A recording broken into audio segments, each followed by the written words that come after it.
আশা কর্মীরা চায় তারা যে পরিষেবা দেয় তার পারিশ্রমিক তারা ঠিকমতো পাচ্ছে না, তাদের পারিশ্রমিকটা যাতে বৃদ্ধি হয় সেই বিষয়ে আমরা প্রধানমন্ত্রীর সঙ্গে আলোচনা হয়েছে, সেই পারিশ্রমিক ভাতা ওনাদের বাড়ানো।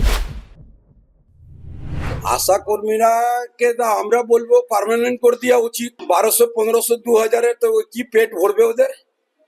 ও দিয়ে পার্মানেন্ট করে দেওয়া উচিত। বিজেপি কাছে আমরা আবেদন করছি, এদেরকে পার্মানেন্ট করে দেওয়া উচিত। আশা কর্মীরা বলতে গেলে ওরা দীর্ঘদিন ধরে কম মাইনাতে কাজ করছে। আগে তো 400-500 ছিল, এখন যাই হোক বাড়িয়ে কত করেছে আমার ঠিক জানা নাই।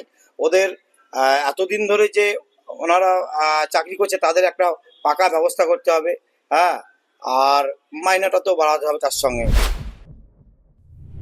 এই যে এই আশাকর্মীরা যেভাবে একেবারে গ্রাউন্ড লেভেলে কাজ করে, হ্যাঁ, তাদেরকে উপযুক্ত সম্মান দেওয়া উচিত।